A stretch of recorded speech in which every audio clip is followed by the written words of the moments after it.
ওকে দাঁড়িয়ে দেবেন কিছু খুলতে ছিল ওই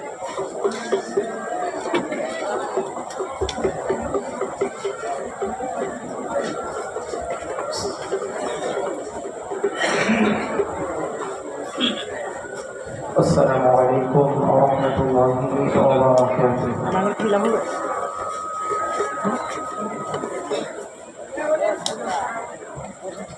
الحمد لله نحمده ونستعينه ونستغفره ونؤمن به ونتوكل عليه ونعوذ بالله من شرور أنفسنا ومن سيئات أعمالنا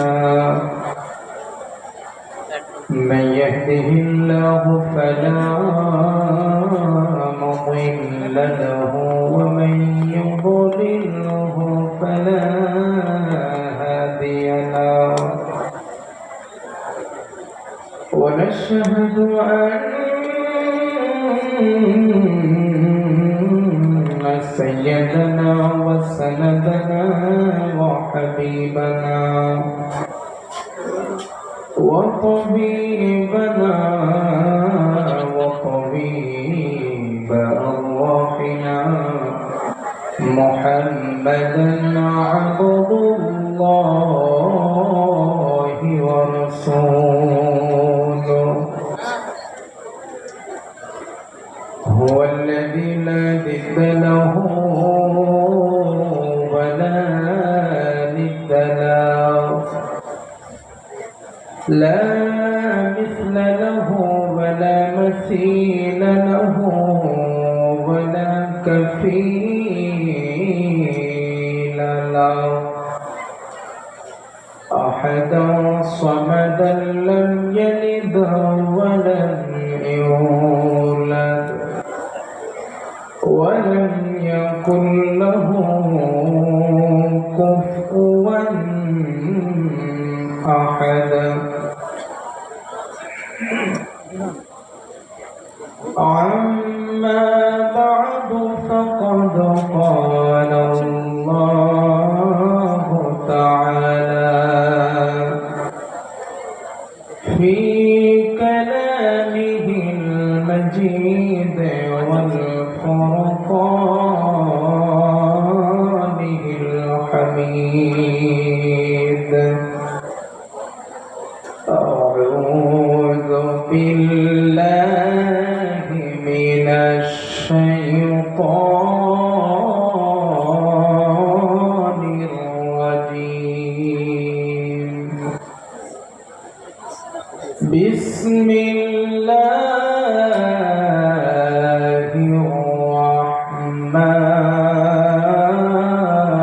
الرحمن الرحيم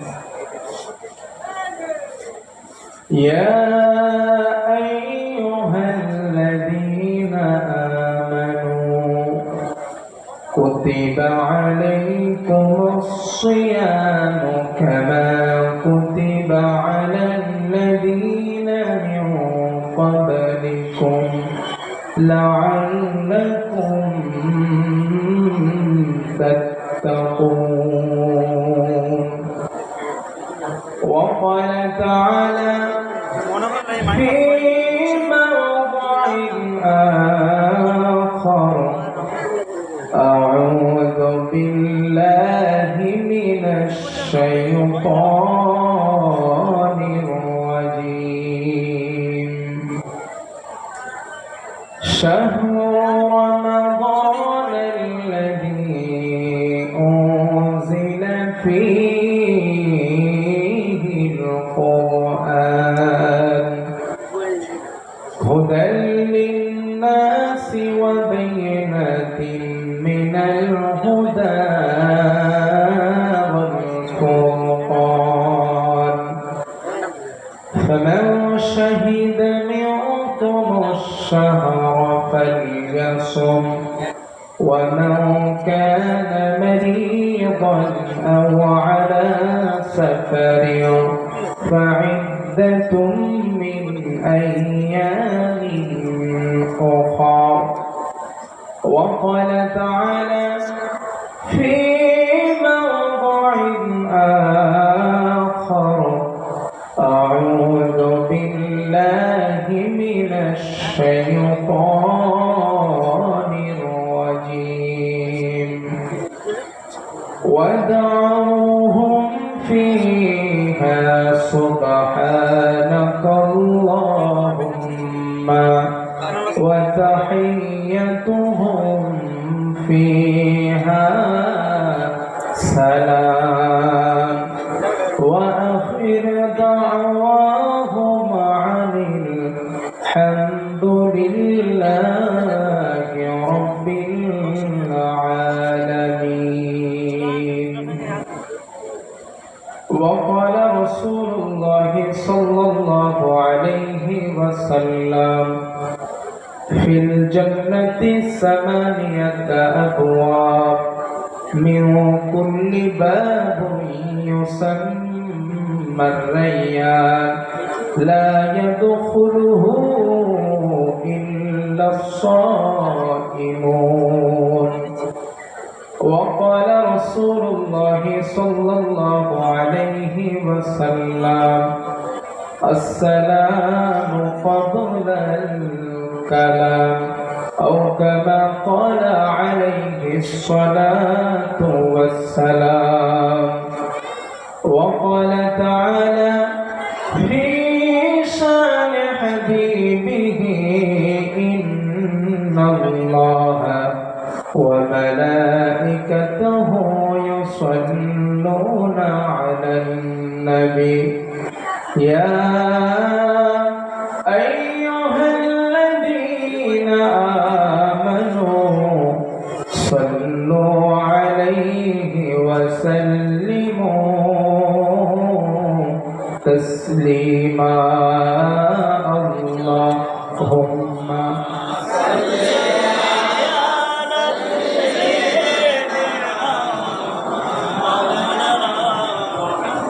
وعلى آل سيدنا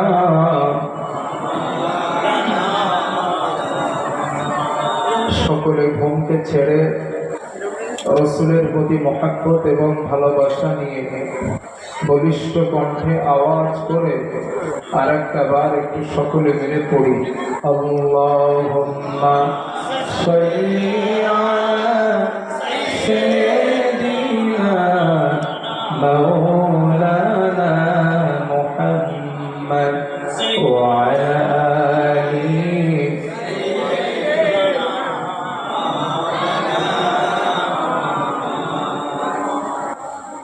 কে বুঝিবে এ দুঃখ আমার ও গো মাবুদ তুমি ছাড়া কাকে শোনাই ব্যথা বিরহে ও গো মাবুদ তুমি ছাড়া কে বুঝিবে এ দুঃখ আমার ও গো মাবুদ তুমি ছাড়া কাকে শোনাই ব্যথা বিরহে ও গো মাবুদ তুমি ছাড়া কেটে যাই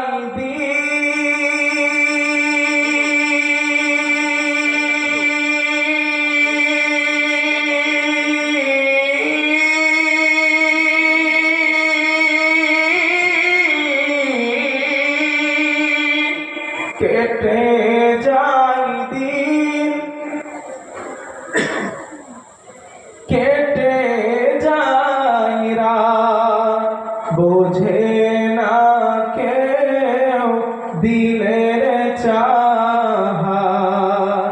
আপন করে কাছে টেনে মেটাও জ্বালা গোপিয়ারা।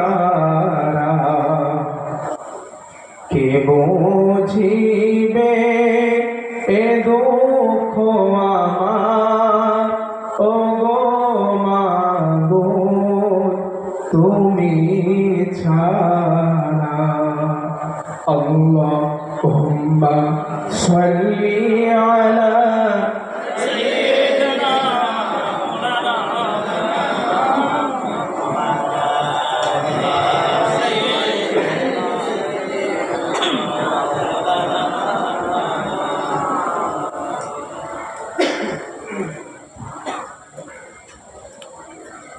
আলহামদুলিল্লাহ।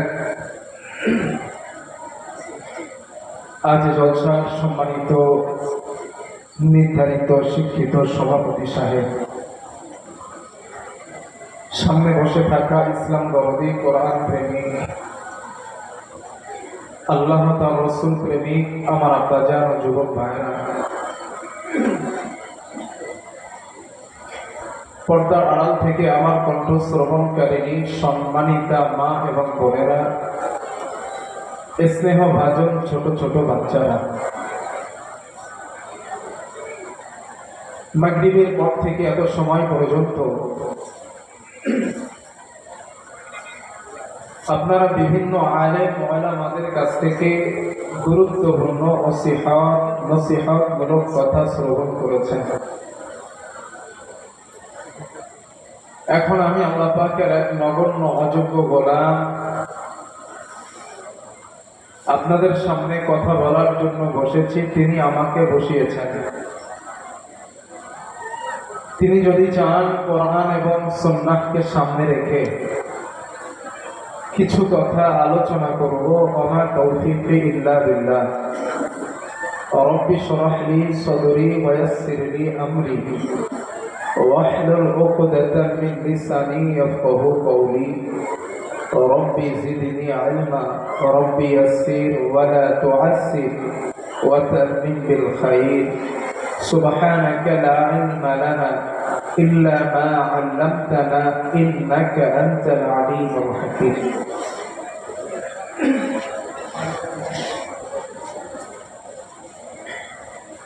তো সম্মানিত আমার যুবক ভাই ও আব্বাজানেরা, আপনারা মাগরিবের পর থেকে এত সময় পর্যন্ত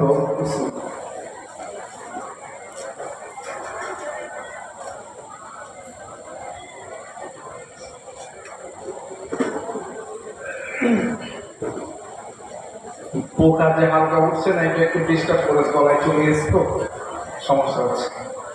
এই মুখ সে নিঃশ্বাসের সঙ্গে চলে গেছে।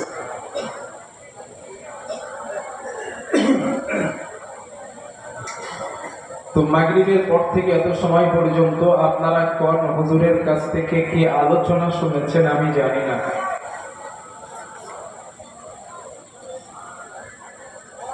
তবে আমরা এখন রয়েছি রমজানুল মুবারক মাসের মধ্যে। এই মাসটার ব্যাপারে হাদিসে পাকে অনেক ফজিলত বর্ণনা করা হয়েছে এবং কোরআনের মধ্যে এই মাসের কথা উল্লেখ করা হয়েছে।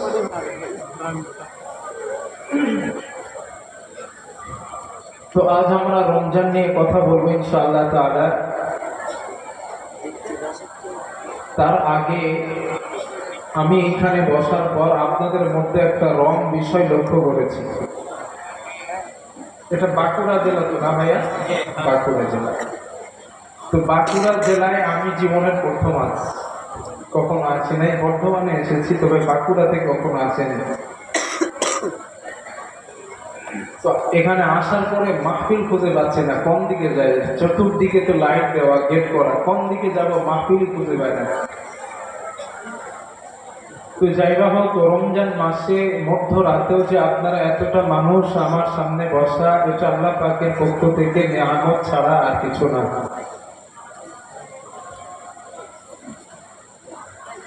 তো এতটা মানুষের মধ্যে আমি বিশেষ করে একটা রং বিষয় লক্ষ্য করেছি, সেটি হলো আমি আপনাদের এখানে বসার পর আপনাদের সবাইকে উদ্দেশ্য করে একটা সালাম দিয়েছিলাম, তাই না তাহলে? কিন্তু আমি যে আপনাদেরকে সালাম দিয়েছিলাম নিশ্চিত আপনারা ওই সালামটা শুনতে পেয়েছিলেন, কিন্তু আপনারা জবাব দিয়েছেন, একজনেরও জবাব আমি শুনতে পাইনি। এটা কিন্তু সালামের পরিপূর্ণ হক আদায় হয়নি।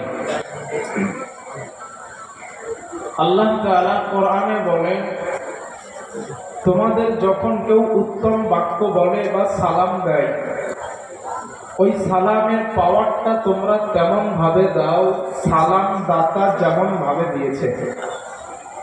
এর মানে হলো, আমি আপনাদেরকে সালাম দিয়েছি, আপনারা শুনতে পেয়েছেন, কিন্তু আপনারা জবাব দিয়েছেন হয়তো মনে মনে বা আস্তে, আমি শুনতে পাই নাই।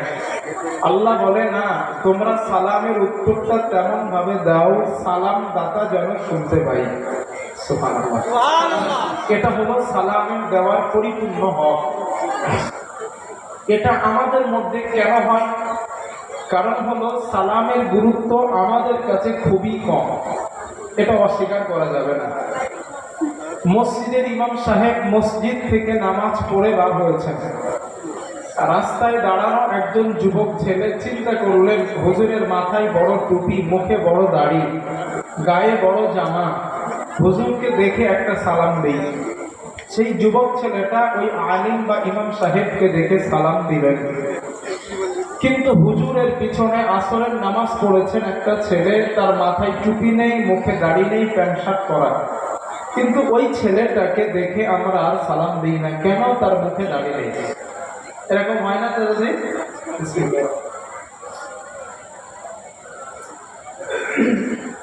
না ভাই,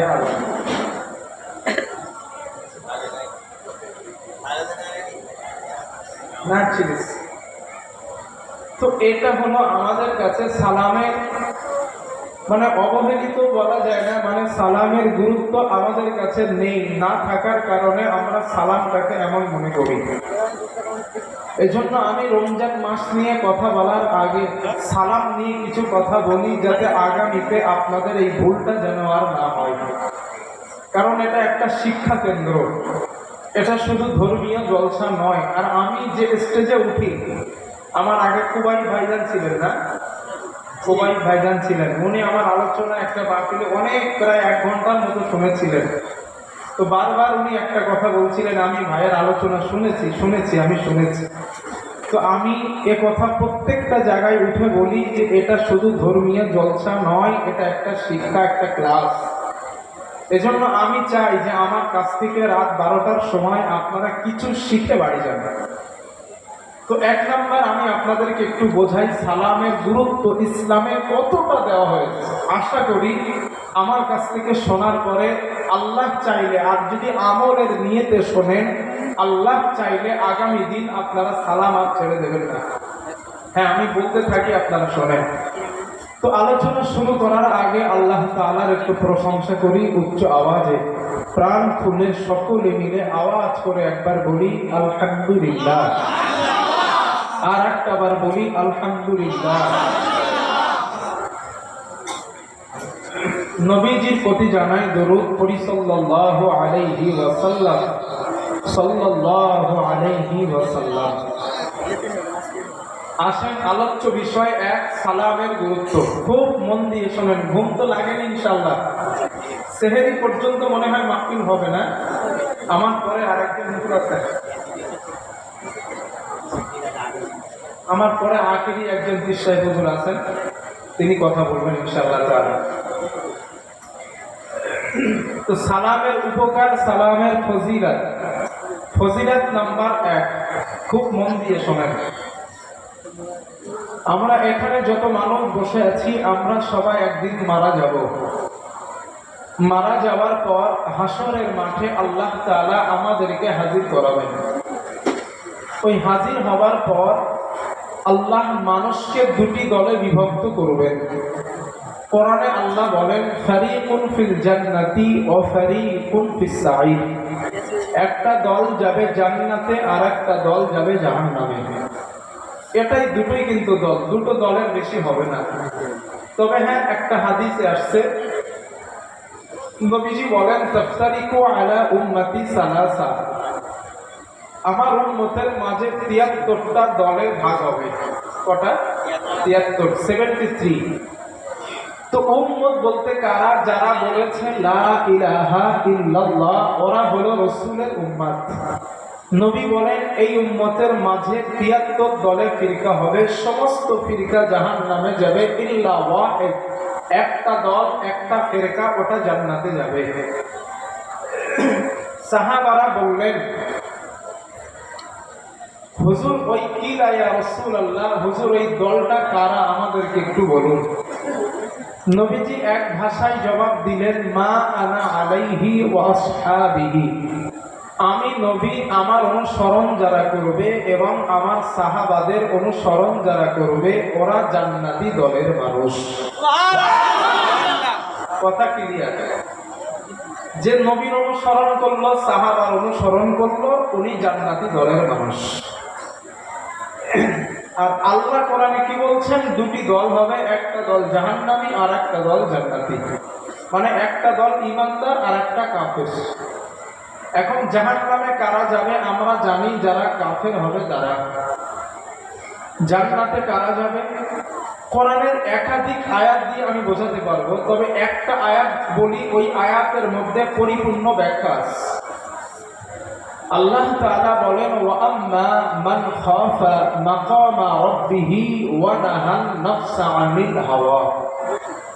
আল্লাহ বলেন যারা আমি আল্লাহকে ভয় করার নীতি অবলম্বন করেছে এবং নফসের দাবি পূরণ করে নাই, আমি আল্লাহকে ভয় করেছে এবং নফস বলেছে চুরি করতে, বান্দা বলে আমি চুরি করব না কারণ আমি আল্লাহকে ভয় করি। নফস বলেছে জিনা করতে, বান্দা বলে আমি জিনা করব না কারণ আমি আল্লাহকে ভয় করি। নফস বলেছে সুদ খাও, বড়লোক হয়ে যাবা, বান্দা বলে আমি সুদ খাবো না কারণ আমি আল্লাহকে ভয় করি। এক কথাই বলা যায় যারা অন্যায় করে না, আল্লাহর ভয় করে, আল্লাহ বলেন ফাইন্নাল জান্নাতা হিয়াল মাওয়া, ওই বান্দার ঠিকানা আমি আল্লাহর জান্নাত। কথা বোঝাতে পারছি ভাইয়া আমি আপনাদের? এই আয়াত দ্বারা আরেকটা কথা বলা যায়। হযরত ওমর রাদিয়াল্লাহু তাআলা আনহু বলেন, মাইয়াত্তাকিল্লাহ, যেই ব্যক্তি দাবি করেন আমি আল্লাহকে ভয় করি, ইয়াজআল লাহু মাখরাজা, ওই ব্যক্তির মনে যা হয় ও তা করতে পারে না। আমি বাকি বিল্লাহ দাবি করি আমি আল্লাহর ভয় করি, আমি যদি মিথ্যা বলি আমি আল্লাহর ভয় করি না অরিজিনালি, ঠিক না ভাইয়া? আমি বাকি বিল্লাহ দাবি করি আমি আল্লাহকে ভয় করি, এরপরেও আমি সুদ খাই, তাহলে আমি ওমর রাদিয়াল্লাহু আনহুর কথাই পাক্কা মিথ্যাবাদী। কারণ আমি বলছি আল্লাহরে ভয় করি, আবার পরেক্ষণ আমি আবার সুদ খাচ্ছি, তাহলে আমি মিথ্যাবাদী। আমি দাবি করছি আমি আল্লাহকে ভয় করি, এরপরেও রমজান মাস চলছে, আমি সুস্থ সবল, আমি আল্লাহর ভয়ে রোজাটা রাখি না, রোজা ছেড়ে দিচ্ছি। ওমর রাদিয়াল্লাহু আনহুর কথায় আমিও মিথ্যাবাদী। ভাইয়া বোঝাতে পারছি না ইনশাআল্লাহ? তাহলে আমরা আল্লাহকে ভয় করব, যদি ভয় করি আল্লাহ আমাদের ঠিকানা কোথায় দেবেন? জান্নাত। Very good. এবার এই জান্নাতে যাবে কারা এটা বুঝলাম। এবার এই জান্নাতীদের ব্যাপারে আল্লাহর একটা ঘোষণা হবে, একটা এলান হবে হাশরের ময়দানে। কি এলান? ওটা কোরআনের মধ্যে আছে। আল্লাহ রাব্বুল আলামিন বলেন,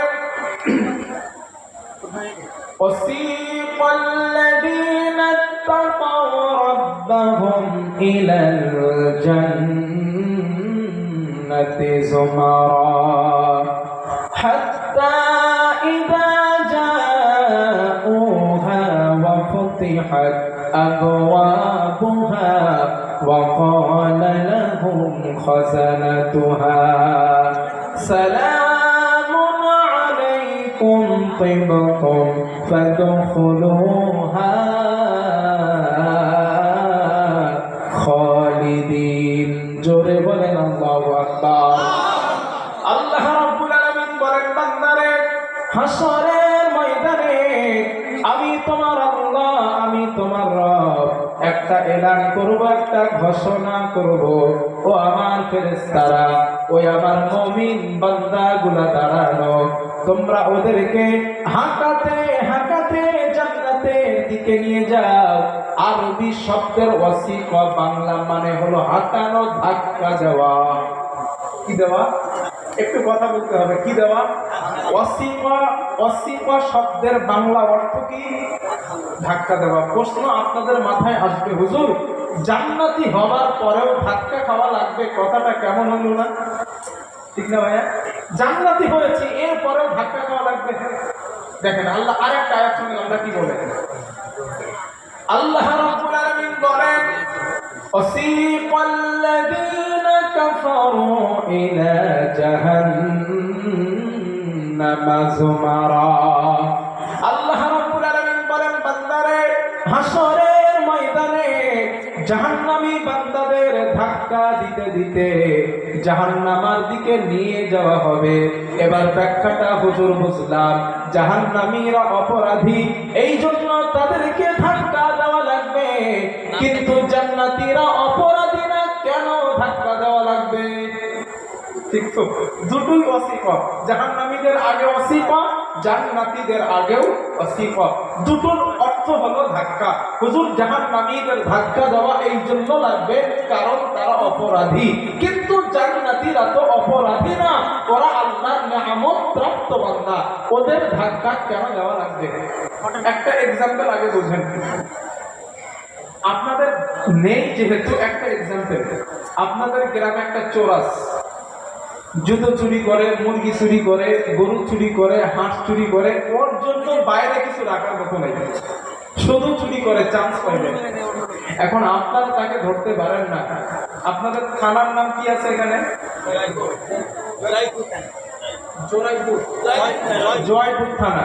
এখন ওই থানায় আপনারা গেছেন, গিয়ে দারোগাকে বলছেন, বড় অফিসারকে বলছেন, স্যার আমাদের গ্রামে একটা চোর আছে, আমরা তো তাকে ধরতে পারছি না, আপনি তাকে একটু অ্যারেস্ট করেন, আমাদের গ্রামে সব চুরি করে। এখন দারোগা বাবু তাকে খুঁজতে খুঁজতে 3 মাস পর আপনাদের এখানে যে মার্কেট আছে, ওই মার্কেটে ওই চোরটা চা খাচ্ছিল।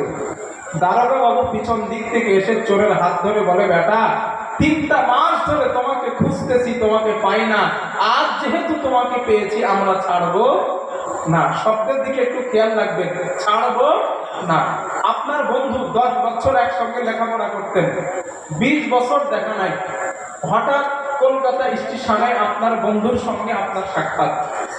আপনি আপনার বন্ধুকে দেখে বলছেন, দোস্ত 10টা বছর তোমার সঙ্গে আমার দেখা ছিল না, আজ যেহেতু তোমাকে আমি পেয়েছি, আমার বাড়িতে না গেলে আমি তোমাকে ছাড়বো, পুলিশ আসামিকে ছাড়বো না, আর বন্ধু বন্ধুকে ছাড়বো না।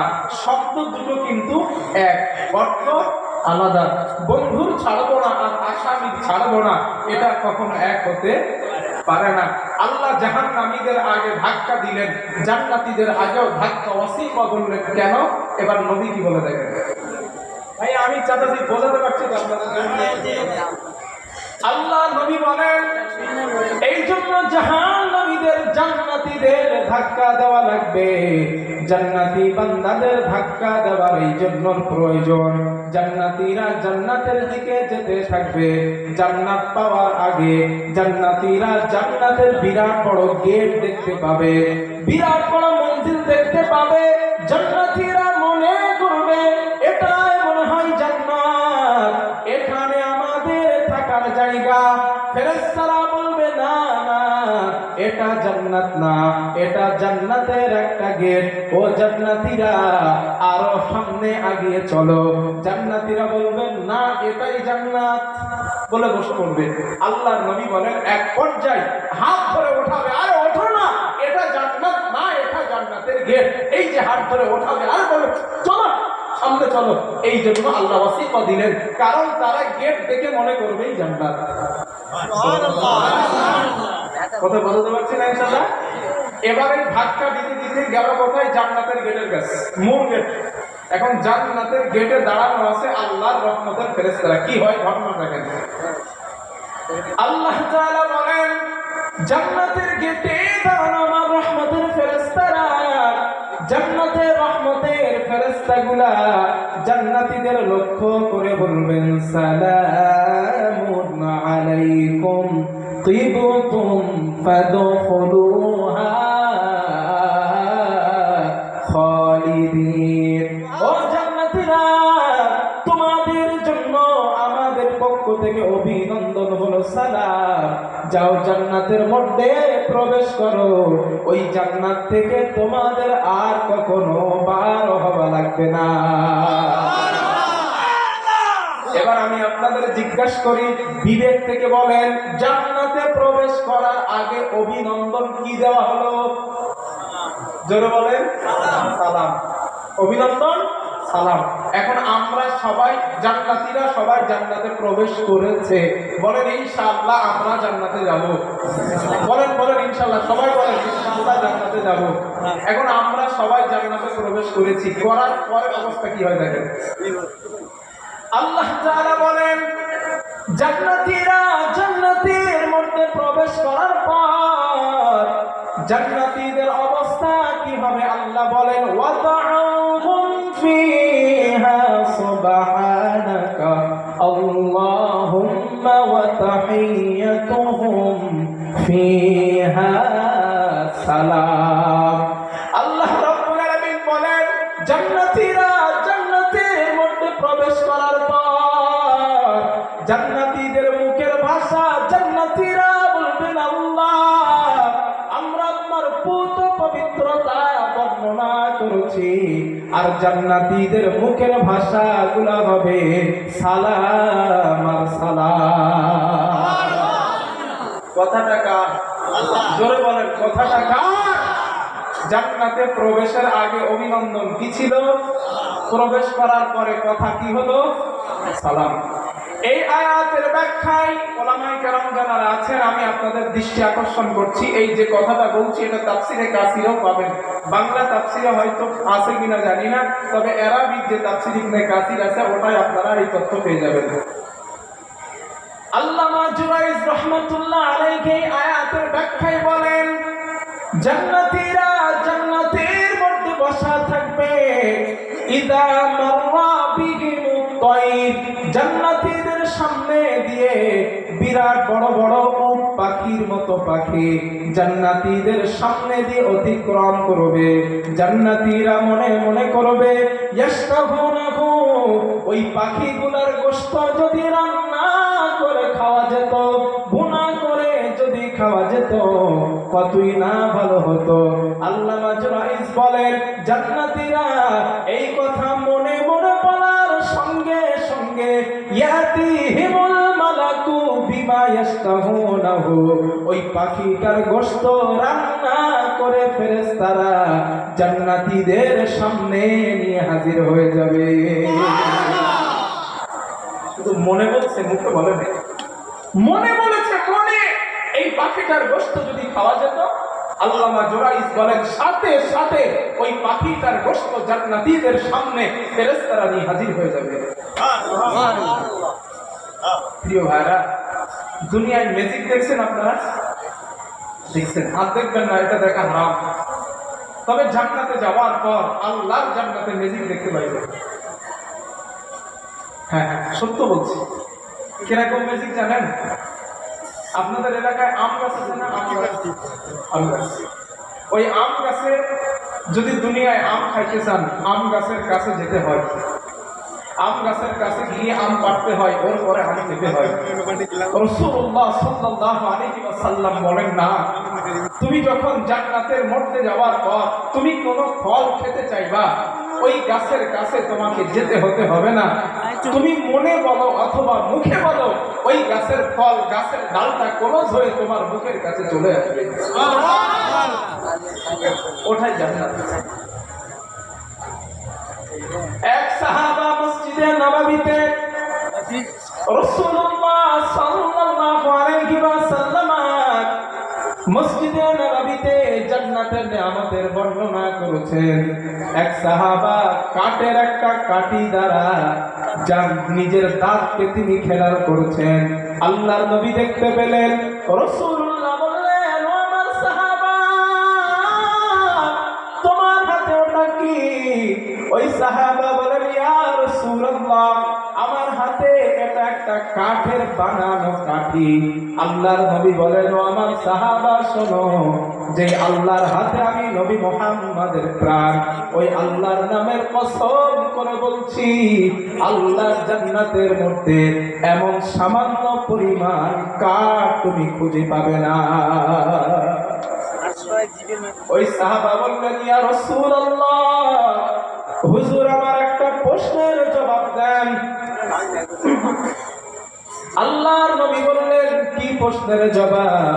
ওই সাহাবা বললেন, ইয়া রাসূলুল্লাহ, আপনি একটু আগে আমাকে বললেন জান্নাতের মধ্যে বিরাট বড় বড় আপেলের গাছ আছে, আঙ্গুরের গাছ আছে, লেবুর গাছ আছে, কলার গাছ আছে।